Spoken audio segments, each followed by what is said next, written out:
আগামী এক সপ্তাহের ভিতরে এটিএম আজহারুল ইসলামের মুক্তি না দিলে মুক্তি আদায় করার জন্য কি করা লাগে সেটাই আমরা শুরু করব। প্রয়োজনে রাজপথ অবরুদ্ধ করে আমরা প্রয়োজনে ঘেরাও দিব, যেখানে যেখানে ঘেরাও দেওয়া লাগে আমরা আমাদের নেতাকে মুক্ত করে আনবো ইনশাআল্লাহ। আপনারা অনেকে রাজনীতিকে ব্যবসা বানাইছেন, এই রাজনীতিকে ব্যবসা বানাইছেন যারা, এরাই বাংলাদেশে দুর্নীতির বিস্তার ঘটিয়েছেন। রাজনীতি করতে হলে বাপের পকেটের টাকা ব্যয় করে রাজনীতি করতে হবে। চাঁদাবাজ, দুর্নীতিবাজ, দান্দাবাজ, ফটকাবাজ বাংলাদেশের মানুষ দু চোখে তাদেরকে ঘৃণা করে। এদেরকে যারা লালন করে তাদেরকে আমরা চিনি, তারা ওই তথাকথিত রাজনীতিবিদ, রাজনীতিকে যারা ব্যবসা হিসেবে গ্রহণ করেছে। সংগ্রামী ভাইরা আমার, জামায়াত ইসলামীর ভাইদের প্রতি আমার বক্তব্য হচ্ছে, জামায়াত ইসলামী হঠাৎ করে উড়ে এসে জুড়ে বসা কোনো দলের নাম নয়। জামায়াত ইসলামী এদেশের মাটি এবং মানুষের দল। এদেশের মানুষের সবচেয়ে প্রাণপ্রিয় কাফেলার নাম হচ্ছে বাংলাদেশ জামায়াত ইসলামী। জামায়াত ইসলামের ভাইদেরকে জনগণকে আস্থায় আনতে হবে, আপনাদেরকে জনগণের আস্থাভাজন হতে হবে।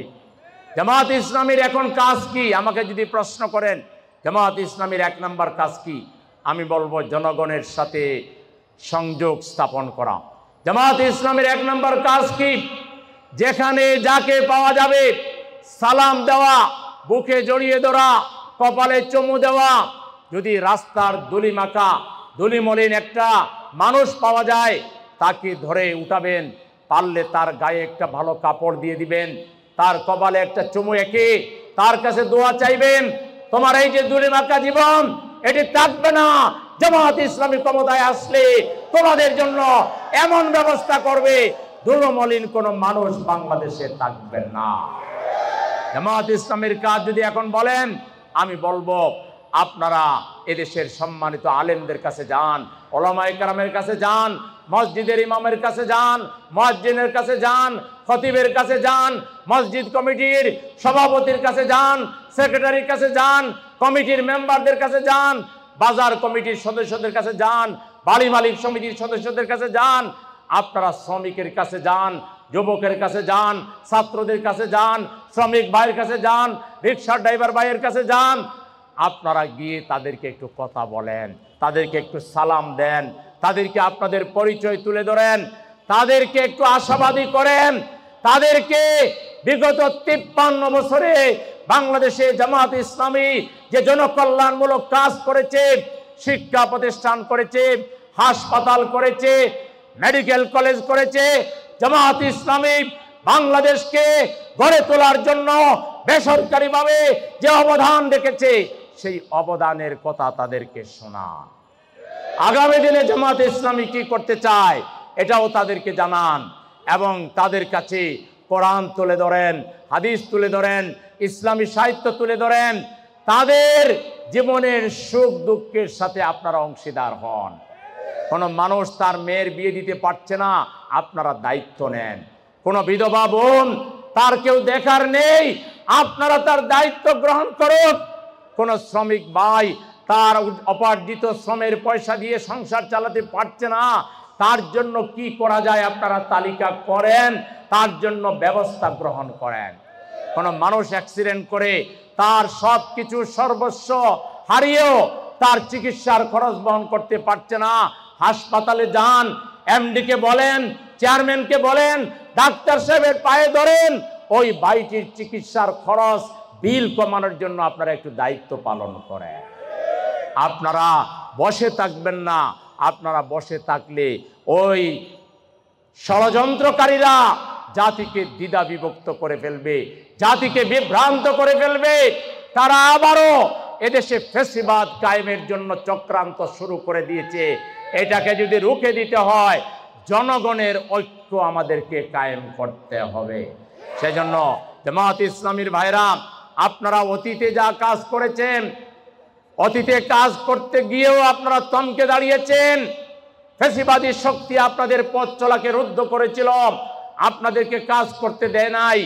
এখন তো আপনাদের সামনে কাজ করার একটা সুযোগ তো আছে, সেই সুযোগকে কাজে লাগিয়ে বেশি বেশি করে মানুষের সাথে মিশে গিয়ে তাদের কাছে জামাত ইসলামীর দাওয়াত তুলে ধরার জন্য, তাদেরকে সহযোগী বানাবার জন্য যে ভূমিকা পালন করা দরকার, সাহসিকতার সাথে, ইমানদারিতার সাথে, আন্তরিকতার সাথে, একাগ্রতার সাথে জনগণের কাছে পৌঁছে তাদের কাছে জামাতের বক্তব্য তুলে ধরার জন্য যে হিম্মত দরকার, যে জ্ঞান দরকার, যে চারিত্রিক দৃঢ়তা দরকার, যে চারিত্রিক মাধুর্যতা দরকার, যে হাসি মুখে মানুষের সাথে মেশা দরকার, এর জন্য যে শ্রম দরকার, এর জন্য যে ত্যাগ দরকার, এর জন্য যে কষ্ট করা দরকার, গাম জড়ানো দরকার, এটা করতে কি আপনারা রাজি আছেন? কে কে রাজি আছেন? দেখি কে কে রাজি আছেন। আপনারা জনগণের কাছে যাবেন এবং জনগণকে এদেশে আল্লাহর আইনের, আল্লাহর যে বিধান রয়েছে সেই বিধানের ভিত্তিতে এদেশের শিক্ষা ব্যবস্থা চলবে, স্বাস্থ্য ব্যবস্থা চলবে, সংস্কৃতি চলবে, রাজনীতি চলবে, পার্লামেন্ট চলবে, বিচার বিভাগ চলবে।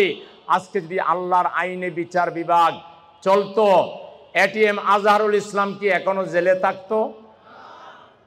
মানবিক কজে ওই দিনই যেদিন দেশ স্বাধীন হলো, ওই দিন অথবা তার পরের দিন বিশেষ অর্ডারে এটিএম আজহারুল ইসলাম বাংলাদেশের রাজনীতির এক নক্ষত্রের নাম। এই রাজধানীকে গড়ে তোলার জন্য, বাংলাদেশের মানুষের মুক্তির জন্য তার যে সংগ্রাম, তার যে অবদান, এটা কি আমরা বলতে পারবো? আজকে শুধু জামাত ইসলামী করেন এই অপরাধে তিনি এখনো রিলিজ পেলেন না। আমরা আজকের এই সমাবেশ থেকে দাবি জানাচ্ছি, আগামী এক সপ্তাহের ভিতরে এটিএম আজহারুল ইসলামের মুক্তি না দিলে মুক্তি আদায় করার জন্য কি করা লাগে সেটাই আমরা শুরু করব। প্রয়োজনে রাজপথ অবরুদ্ধ করে আমরা প্রয়োজনে ঘেরাও দিব, যেখানে যেখানে ঘেরাও দেওয়া লাগে আমরা আমাদের নেতাকে মুক্ত করে আনবো ইনশাআল্লাহ। আজকে বড় অবাক লাগে, পতিত স্বৈরাচার বুঝতে পেরেছে রাজনীতির অঙ্গনে জামাত ইসলামীর ভূমিকা কি। সেজন্য আন্দোলন করলো ছাত্ররা, আন্দোলন করলো এদেশের আবাল বৃদ্ধ বনিতা। হ্যাঁ, আমরাও সেই আন্দোলনের অন্যতম স্টেক হোল্ডার। কিন্তু নিষিদ্ধ করলো শুধু জামাত ইসলামীকে, ছাত্র শিবিরকে জামাত ইসলামীকে রাজাকার বলার এক সপ্তাহের মধ্যে আন্দোলনের পারদ আকাশচুম্বী হয়েছিল। আর জামাত ইসলামীকে নিষিদ্ধ করার 72 ঘন্টার মধ্যে 14 গোষ্ঠী সুদ্ধা বাংলাদেশ ছাড়তে বাধ্য হয়েছিল হাসিনা। জামাত ইসলামীর সাথে আল্লাহর রহমত আছে। যারা ষড়যন্ত্র করেন আল্লাহরে একটু ডরায়েন। আমরা কোনো দল বা কোনো নেতার আদর্শ প্রতিষ্ঠার জন্য কাজ করি না। আমরা ওই আল্লাহর কথা অনুযায়ী ওয়ালতাকুম মিনকুম উম্মাতুন ইয়াদউনা ইলাল খায়র ইয়া'মুরুনা বিল মা'রুফ ওয়া ইয়ানহাউনা আনিল মুনকার উলাইকা হুমুল মুফলিহুন। আমরা সেই আল্লাহর আদেশ পালন করি। আমাদের সাথে ষড়যন্ত্র, আমরা যদি আল্লাহর জন্য কাজ করে থাকি, আমাদের বিরুদ্ধে ষড়যন্ত্র করলে আপনাদের বিরুদ্ধে আল্লাহ ষড়যন্ত্র করবেন। আমাকারু আমাকারাল্লাহ আল্লাহু খায়রুল মাকিরিন। যদি মুসলমান হয়েও আল্লাহকে না ডরান, যদি মুসলমান হয়েও আল্লাহর আইনকে সম্মান না করে মানুষের তৈরি করা আইনের জন্য কাজ করেন, মুসলমান জেনে রাখেন আল্লাহ পরিষ্কার বলেছেন, আমাই ইয়াবতাগি গায়রাল ইসলামি দীনান ফালাই ইউকবালা মিনহু ওয়া হুয়া ফিল আখিরাতি মিনাল খাসিরিন। আপনি বলবেন মুসলমান, আপনি বলবেন লা ইলাহা ইল্লাল্লাহ, আর ইশতেহার তৈরি করবেন, সেকুলার ইশতেহার, ধর্মনিরপেক্ষ মতবাদের ইশতেহার তৈরি করবেন। একবারও বলবেন না আপনারা ক্ষমতায় গেলে ইসলামী শিক্ষা ব্যবস্থা চালু করবেন, ইসলামী অর্থনীতি চালু করবেন, আপনারা ক্ষমতায় গেলে বিচার বিভাগে আল্লাহর আইনের প্রতিষ্ঠা হবে। এগুলো না বলে মুসলমানের দেশের মুসলমানদের ভোট আপনারা পাবেন। ভালো করে লেপ কাতা গায়ে দিয়ে ঘুমান। এইবার বাংলার জনগণ এই ওয়াদা ছাড়া যারাই ক্ষমতায় যাবেন, শিক্ষা ব্যবস্থা থেকে যৌনতা, পৌত্তলিকতা মুশরিকতাকে পরিহার করা এবং ইসলামী মূল্যবোধের ভিত্তিতে শিক্ষা ব্যবস্থা তৈরি করার ঘোষণা দেওয়া ছাড়া আপনারা ভোটের নাগাল পাবেন না।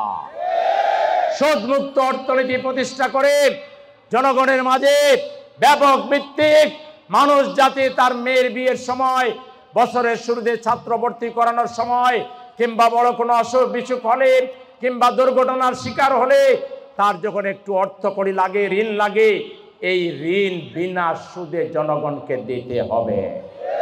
এই ধরনের কাঙ্ক্ষিত ব্যবস্থা ছাড়া, ওয়াদা ছাড়া গতানুগতিক আমরা এন করেঙ্গা তেন করেঙ্গা এইসব কথা বইলা জনগণের ভোট আর পাওয়া যাবে না।